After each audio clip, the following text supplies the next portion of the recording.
அஸ்ஸலாமு அலைக்கும். Akbar Hasan, Panaikulam. ISIS T shirt போட்டது சட்டவிரோதமும் இல்லை, மார்க்க அடிப்படையிலும் குற்றம் இல்லை. பிறகு ஏன் இந்த நிகழ்வை நாம் தவறு என்று குறிப்பிடும்? இதுக்கு விரிவான விளக்கம். அதாவது ஐஎஸ்ஐஎஸ் டிஷர்ட் போட்டது மார்க்க அடிப்படையிலையும் குற்றம் இல்லை, சட்டத்திலையும் விரோதம் இல்லை, அப்படியே அதை ஒரு குற்றச்சாட்டாக எழுப்பணும் அப்படின்ற ஒரு கேள்வி கேட்டிருக்காங்க. மார்க்க அடிப்படையில் குற்றம் இல்லை என்று சொல்ல முடியாது.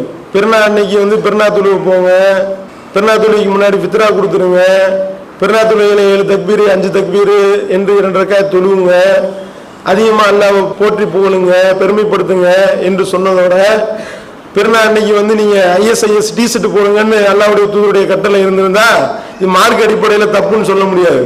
அப்படி அல்லாஹ்வுடைய தூதரவர்கள் சொன்னார்கள், இந்த மாதிரி டிஷர்ட் போட்டதுனா என்ன லாபம், மார்க்கத்தில் என்ன லாபம்? இது ஒரு தீமையான ஒரு விஷயத்தின் பக்கம் சமுதாயத்தை கொண்டு போய் நடுத்தரில் கொண்டு வரக்கூடிய ஒரு வேலையை ஆகிவிட்டதா இல்லையா?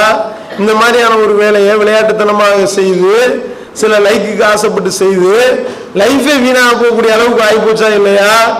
இது எப்படி எந்த ஒரு கேடு தரக்கூடியதும் உங்களுக்கு தடுக்கப்பட்டிருக்கின்றது என்று நபிகள் நாயகம் ஸல்லல்லாஹு அலைஹி வஸல்லம் அவர்கள் சொல்றாங்க. அப்படி கேடு தரக்கூடியது எல்லாமே தடை செய்யப்பட்டிருக்கின்றால் இந்த மாதிரியான ஒரு வேலையை நம்ம செஞ்சோம்னா இதனால எவ்வளவு கேடுன்றது தெரியுமா இல்லையா? இவ்வளவு கேடுன்றது தெரிந்து வைத்துக் கொண்டு இதை போட்டா என்ன பிரச்சனை வரும்னு தெரிந்ததுனால தான் போட்டோவையும் தூக்குறாங்களா இல்லையா? அவர்களுக்கே தவறும் தெரிந்திருக்கின்றது. அப்படின்னும் பொழுது இது மார்க்க அடிப்படையில் கட்டாயம் தவறுதான். நமக்கு கேடு தரக்கூடிய ஒரு வேலையை நாம செய்யக்கூடாது என்ற அடிப்படையில் இப்போ உதாரணத்துக்கு எடுத்துக்கிட்டீர்களே, ஆனால் ஒருவருக்கு இப்போ இனிப்பு சாப்பிட்றது ஹலால் தான், சுகர் பேஷண்ட்டுக்கு அது ஹராமாயிடும். ஏன் சுகர் தின்றது, இனிப்பு தின்றது தப்பா, மார்க்கத்தில் தடுக்கப்பட்டிருக்கின்றதா என்று சொல்லிட்டு சுகர் பேஷண்ட் தின்றாருன்னா ஆள் போயிட வேண்டியதுதான். சுகர் 400 500 ஏறிச்சுன்னா அதோட ஆளுக்கு ஆளு. ஏன் நான் மார்க்கத்தில் அனுமதிக்கப்பட்ட ஒன்றை தானே நான் தின்னேன் என்று அவர் கேட்க முடியாது, அவருக்கு அது ஹராமாகி விடுகின்றது. அந்த மாதிரி நாட்டினுடைய சூழல் என்பது இருக்கா இல்லையா? எந்த இடத்துல எதை பேசணும், இடம் பொருள் ஏவல் அலைந்து செய்ய வேணுமா இல்லையா? எங்க எதை செய்யணும், எது அனுமதிக்கப்பட்டிருக்கு, எது கூடாது, சட்டத்தில் அனுமதிக்கப்பட்டதாகவே இருக்கட்டும், சட்டத்தில் அனுமதிக்கப்பட்டதாகவும் சட்டத்தை மீறியே பல பேர் செஞ்சுக்கிட்டு இருக்கான்னு வைங்க, சட்டத்தை மீறியே செஞ்சாலும் நம்மளும் அதே மாதிரி செய்ய முடியாது. அதுதான் நிறைய உதாரணங்கள்லாம் முதல்ல சொன்னோம். நடப்பாதையில் கோயில் கட்டுவார்கள், அவங்க கட்டிக்கிட்டு தான் இருப்பாங்க. நானும் போய் பள்ளிவாசல் நடப்பாதையில் கட்டினா இடிச்சு தள்ளி விட்டு போயிடுவோம். அவங்க ஒரே ஒரு கல்லை தூக்கி வச்சுட்டு அதை எடுத்துட்டு முடிஞ்சு போச்சு, கோயில்னா அடுத்த இடத்துல தூக்கி வச்சுட்டு கோயில்னு போயிடுவாங்க. நீங்க பள்ளிவாசலை கொண்டு போய் கட்டினீங்கன்னா பாதிக்கப்படுறது யாரு? அப்ப ரெண்டுக்கு வித்தியாசம் இல்லையா?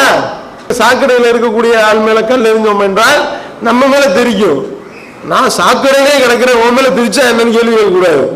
தெரிச்சா எனக்கு கூடாது, உனக்கு கூடும்னா நீ நஜீஸ்ல கிடக்கிற. இந்த மாதிரியான பல வேறுபாடுகள் இருக்கா இல்லையா? இந்த வேறுபாடுகள் எல்லாம் உணர்ந்து சமயோஜித புத்தியோட செயல்படுறவன் தான் உண்மையான மூமின். ஒரு மூமின் ஒரு பொண்ணுக்குள்ளே 2 தடவை கொட்டு போட மாட்டான். அப்போ இந்த மாதிரிலாம் நடந்துச்சுன்னா, இந்த மாதிரிலாம் நம்ம செஞ்சோம்னா என்ன செய்வான் நமக்கு தெரியுது. தெரியும் பொழுது நம்ம வீம்புக்கு இது சட்டத்தில் அனுமதிக்கப்பட்டிருக்கு, ஐஎஸ்ஐஎஸ் என்பது தடை செய்யப்பட்ட ஒரு இயக்கமா அப்படின்லாம் கேள்வியை கேட்டுக்கிட்டு, அப்ப தடை செய்யப்பட்ட இயக்கம் இல்லையில நான் என்ன கேட்கிறேன்னா, சரி அனுமதிக்கப்பட்ட ஒரு இயக்கம் தான், கிளை ஆரம்பிங்க. அப்ப கிளை ஆரம்பிச்சு கிளை பொதுக்குள் நடத்துங்க. ஐஎஸ்ஐஎஸ்க்கு கிளை பொதுக்குள் நடத்தி மாநில தலைவர், மாநில பொதுச் செயலாளர் எல்லாம் அறிவிப்பீங்களா? அவங்களோட லிங்க் வைப்பீங்களா? என்ன செய்வாங்க? செஞ்சீங்கன்னா தடை செய்யப்பட்ட இயக்கம் இல்லைன்னு பேசுவீங்களா? அப்ப இப்படி அதையும் ஸ்டேட்டஸுங்க தூக்கி உள்ள போயிட்டு வந்ததுக்கு அப்புறமும் அதுக்கும் தெனாவட்டா இதெல்லாம் அனுமதிக்கப்பட்ட ஒரு இயக்கம், இதை இவர்கள் தடுப்பார்களா? அவங்க தடுக்க மாட்டாங்கல்ல.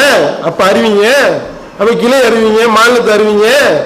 அவன் என்ன பார்ப்பான்னா, இந்திய நாட்டின் மீது போர் தொடுக்கிறதா அதை அறிவிச்சிருக்கிறான்னு ஒரு செய்தி வந்திருக்கு. அது உண்மையா பொய் தான். பில்டப் கொடுத்து அல் பக்தாதி இந்தியா மேல போர் தொடுக்க போறாரு, இந்தோனேசியா மேல போர் தொடுக்க போறாரு, சீனா மேல போர் தொடுக்க போறாரு அப்படின்னு சொல்லிட்டு இஷ்டத்துக்கு எந்தெந்த நாடுலாம் அவனுடைய அந்த நேரத்துல ஞாபகத்துக்கு வந்துச்சு அதை ஃபுல்லா போட்டு இன்னென்ன நாடு மேலாம் போர் தொடுக்க போறதா ஒரு பொய்யான செய்தியை பரப்பி விட்டாங்க. கவர்மெண்ட் என்ன பாப்பா, இந்த மாதிரி ஒரு செய்தி வந்திருக்கு, இவன் இந்தியாவுக்கு எதிராக போர் தொடுக்க போறதா அறிவிச்சிருக்கிறான். உண்மையா பொய்யான்னு பார்க்க மாட்டான், அறிவிச்சிருக்கிறான். இந்த இயக்கத்தினுடைய டிஷர்ட்டை போட்டுக்கிட்டு இருக்கான். அப்ப இவன் நமக்கு எதிராக போராட போறான், அப்ப ஆளை பிடிச்சி உள்ள போடு என்றுதான் அவன் யோசிப்பான். வெளிப்படையா தெரியறதான அவன் பார்ப்பான். அவனுக்கு வையா வரும். ஒரு அட்டை கத்தியை ஒன்று எடுத்துக்கிட்டு, ஒரு கத்தி அட்டையிலேயே கத்தி மாதிரி செய்து ஒரு பெரிய வீரவாள் அப்படின்னு சொல்லி அதுக்கு முலாம்லாம் பூசி நல்லா பல மின்ற மாதிரி ஒரு முலாம்லாம் பூசி விட்டு ஒரு ஸ்டில் எடுத்து இதோ வெட்ட கிளம்புங்கள் அப்படின்னு ஒரு போட்டோ போறேன்னு. இது என்னங்க அட்டை கத்தி தானங்க? அட்டை கத்தி வைக்கிறது தப்பா? அட்டை கத்தி வச்சிருக்க கூடாதா? முடிஞ்சா முடிஞ்சிடும். இது எப்படிங்க இந்த அட்டை இந்த கடையில தான் வாங்கினேன், இந்த முலா இங்கே தான் பூசினேன் என்று விளக்கணம் கொடுத்தோம்னா போட்டோல என்ன இருக்கு அதானே நீங்கப்பா? என்ன போட்டோ என்னடா போட்டிருக்க, கத்தியோட நீ நிக்கிற, கீழே வெட்டவான்னு கூப்பிட்டுருக்க, யாரை வெட்ட கூப்பிடுற என்று அவன் பார்ப்பானா? இல்ல அது கத்தி அட்டை கத்தி படக்குனா உடைஞ்சு போயிடும் அப்படின்னு சொல்லி அவன் விளக்கம் சொல்லுவானா? இந்த ஒரு சாதாரண ஒரு பகுத்தறியக்கூடிய ஒரு திறன் இருந்தால் இந்த மாதிரியான வேலைகளை செய்வார்களா? அந்த துப்பாக்கியோடு நின்றது தீபாவளி துப்பாக்கியாவே இருக்கட்டுமே, தீபாவளி துப்பாக்கி ஒரிஜினல் மாதிரி எங்க காட்டினாதான் கேட்பான். தீபாவளி துப்பாக்கி தான் பொட்டிக்கப்பெல்லாம் வச்சா டப்பு டப்புன்னு வெடிக்கதான் செய்யும், அதையே நீ அடுத்தவனை கொண்ட மாதிரி நீட்டிக்கிட்டு இருந்த அப்படின்னு கேள்வி கேட்பானா இல்லையா? இப்ப அடிப்படையான ஒரு அறிவு இருந்தால் இவர்கள் இந்த மாதிரி செய்திருப்பார்களா? அப்ப இந்த மாதிரி அவர்கள் செஞ்சது மார்க்கத்துக்கு விரோதமானது. அதோடு மட்டும் இல்லாம இந்த நாட்டினுடைய இந்த காலத்தினுடைய நடைமுறைக்கு எதிரானதாகவும் இருக்கிறதுனால இந்த மாதிரியான வேலைகள்ல எந்த ஒரு இளைஞரும் இனி எதிர்காலத்தை ஒரு காலத்தை ஈடுபடக்கூடாது என்பதுதான் இதற்குரிய பதிலாக சொல்லிக் கொள்கின்றோம்.